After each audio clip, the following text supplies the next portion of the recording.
La Louisiane est constituée de kilomètres de marais et de bayous où vivent 2 millions d'habitants, la moitié de la population de l'État.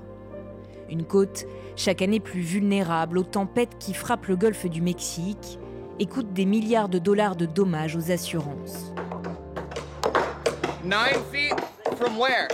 L'association Habitat for Humanity est l'un des constructeurs les plus actifs à la Nouvelle-Orléans depuis l'ouragan Katrina. Elle aide les plus modestes à devenir propriétaires. Habitat construit des maisons en partenariat avec les familles, mais nous les finançons aussi. Donc nous sommes à la fois constructeurs et prêteurs. Mais ces derniers mois, l'organisation peine à aider de nouveaux bénéficiaires. Dans ce pays, lorsque vous avez un emprunt, il est conditionné à une assurance habitation et à une assurance inondation, en fonction de l'endroit où vous vivez. Il y a 10 ans, les familles que nous aidions payaient entre $800 et $1 500 par an d'assurance.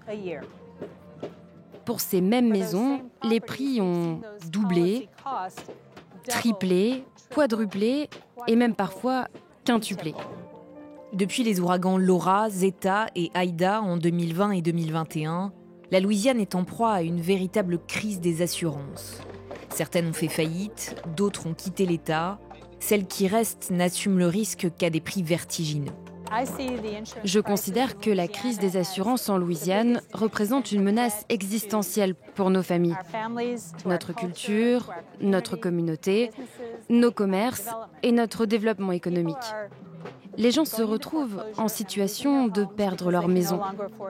Ils vendent à perte, font des prêts hypothécaires inversés et s'en vont parce qu'ils ne savent pas quoi faire et sont dépassés. Ça annule des années d'efforts et de remboursement. C'est tout simplement déchirant. Au cours de l'année écoulée, l'organisation a été contrainte d'entamer des procédures de saisie contre 20 de ses propriétaires. 120 autres sont en retard de paiement, comme Kevin Hargrove, devenu propriétaire il y a 11 ans grâce au programme d'Habitat for Humanity. Il a élevé ses 3 filles dans cette maison. Je vois de la joie, plein de souvenirs. Je pense à la réussite que représente cette maison. Et je me demande aussi comment j'en suis arrivé là.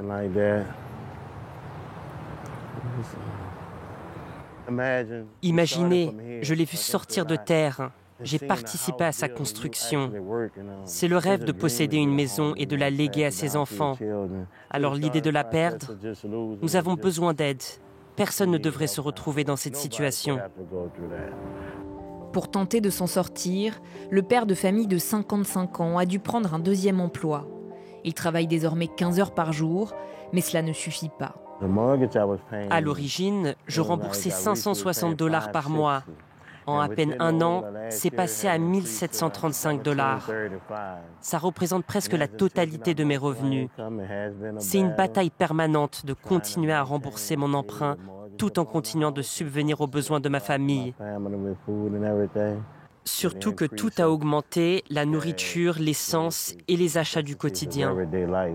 Certains propriétaires choisissent eux de ne pas assurer leur maison, mais ce n'est pas possible en cas d'emprunt et le risque de tout perdre est considérable. Joseph Orgeron est député de Lafourche en Louisiane, un comté ravagé par l'ouragan Aida en 2021. Rien qu'ici, les dommages s'élevaient à 3 milliards de dollars. Après l'ouragan Katrina et plus récemment après Ida, beaucoup de gens sont partis s'installer plus au nord.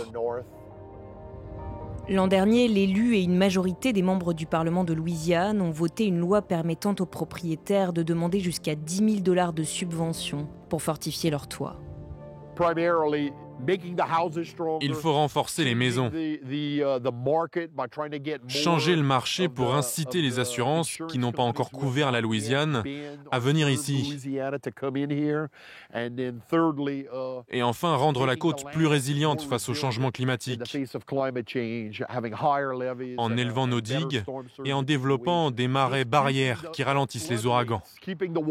Si nous sommes capables de maintenir l'eau en dehors des maisons, cela permettra d'attirer des compagnies d'assurance qui proposent des coûts réduits.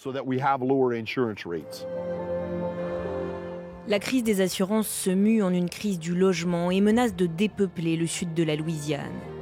Résultat direct du changement climatique, Elle est l'un des défis majeurs que vont devoir résoudre ensemble les autorités locales, étatiques et fédérales.